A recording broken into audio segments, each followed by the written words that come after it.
What's going on, guys? Welcome to Steve Does Stuff. I'm Steve, and today we are fixing my broken drift car yet again. So after spending about 3 days polishing this thing up, bringing this paint right back around, look how shiny and delicious it is. You know what I mean? Yeah. Took this thing out for a drive, and immediately Clutch Slave Cylinder just decided to leave the chat. Had to drive this home with no clutch and in Toronto traffic.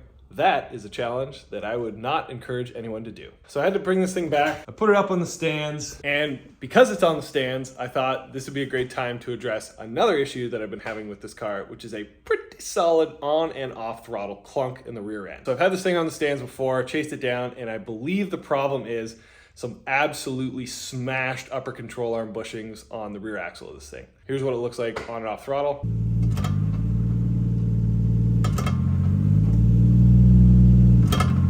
So that's exactly what we're doing today. New upper control arms, new bushings, and a new clutch slave. Coming over to the bench.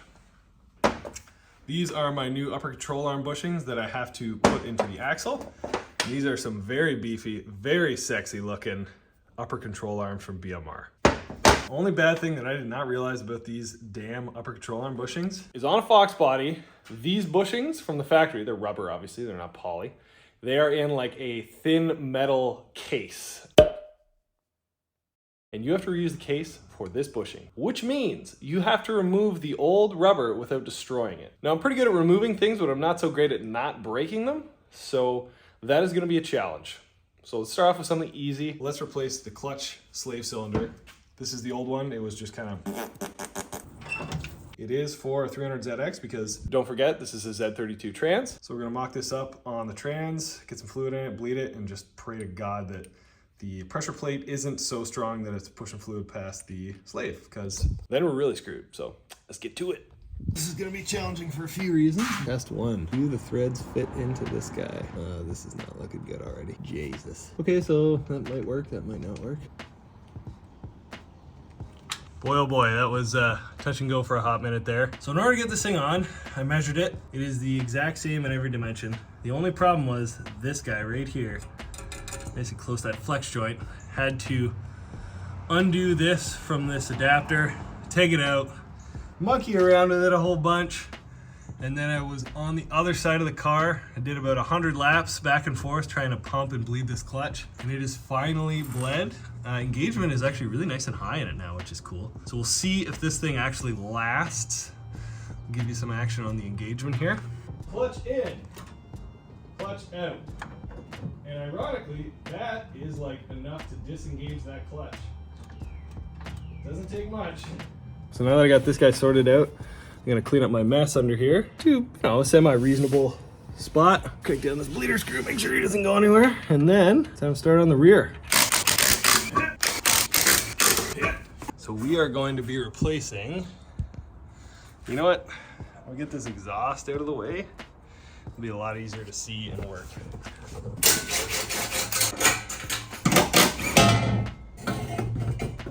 Alright, there we go. So now that we got that out of the way, I'll show you the arms that we're going to be replacing, which is going to be a treat. On the 4-8/8s, they have these nice little upper arms. And I get the feeling, based on the clunks that I'm hearing, these guys are pretty hashed. So I gotta take these arms off. There's one on each side. There's the other one over there. So, never done this before. Soaked them with penetrating oil. We're just gonna send it, see what happens. Alarmingly loose. Bolt numero 1. So I'm halfway off. Great example why these things are gone. A little bit of play in them. Plus these are just like stamp steel arms, but these bushings are smoked. So they gotta go. Woo! Excellent time to peep our torque boxes. I am gonna fully paint these while I'm under here, just like all black. Give them the old Kijiji rebuild, just like I did over there. Fuck! And 2. Bit of a fight to get them out. Honestly, not nearly as bad as I thought it was gonna be. Show you the comparison between the old arms and the new ones. So these are old beat stock upper control arms. This is the side that bolts the body. This is the side that would be bolting to the axle. And And these are the new hotnesses. So they are looking super good. So we've got our heims to replace the body mounts. And these are obviously adjustable so we can mess around with the pinion angle. I don't want to do any of that. I'm gonna make sure these are the exact same length with a super technical way of doing that. Get these set up, and then I'm gonna have to start working on the axle to remove the smashed rubber bearings, which I don't think is gonna be that hard.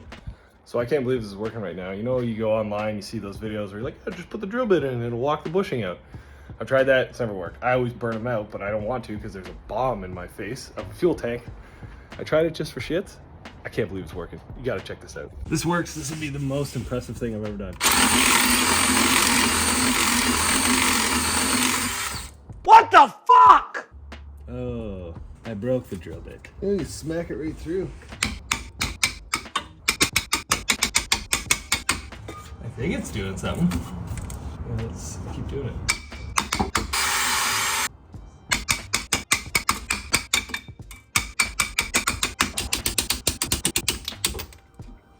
Okay.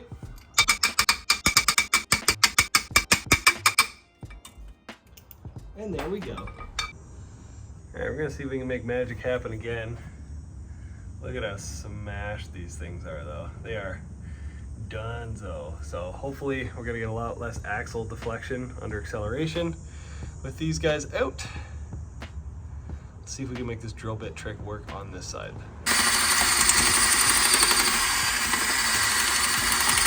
Okay, let's resort to violence. We got 2 empty holes here that we're gonna have to pound some new bushings into. Delicately, of course. Here's our old versus new. This is obviously gonna go facing the back for this little lip, just like these ones kind of did at one point. So I'm gonna grease these things up, pound them in with a mallet. We're just gonna keep on trucking. Before we bang these guys in, I'm gonna lube both of them up. We got some red and tacky from when I rebuilt a 4-wheeler a couple years ago. And we're just gonna put way too much in here to help this bad dog slide in. And 2. As for actually beating these bastards in, we're gonna use a very high-tech piece. How's she fitting already? Oh yeah, loves it.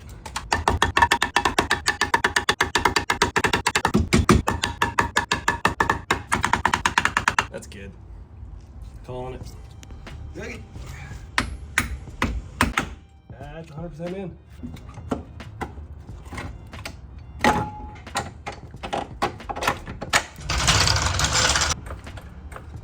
There we go.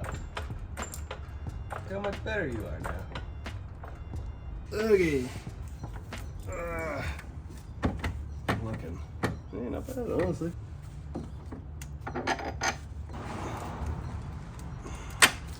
Boom. Oh, when you're good, you're good. Boy, oh boy, is that sweet.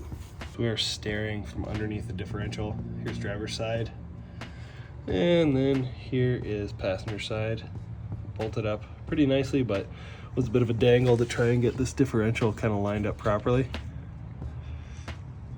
It's tough to see, but these arms are almost parallel right now.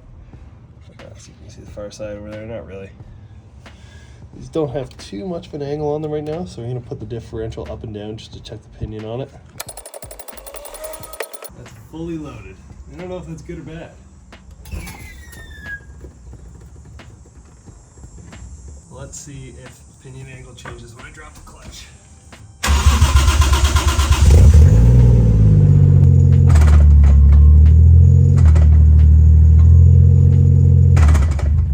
Here she is, back on the ground, sort of. Takes a little bit of wood to get her back down on the ground, but we got a new clutch slave with a spare right there. We got new rear diff mounts, we got new rear upper control arms. So this thing's bolt checked front to back, fresh fluids and everything, because in a couple days we are taking the Mustang to an airport for a local drift event here to shake this thing down and see how it actually performs. That is going to do it for this episode of Steve Does Stuff. Next time you see this thing, it's going to be on the track, hopefully not flying apart. Thanks very much for watching, guys. Appreciate you very much. See you next time.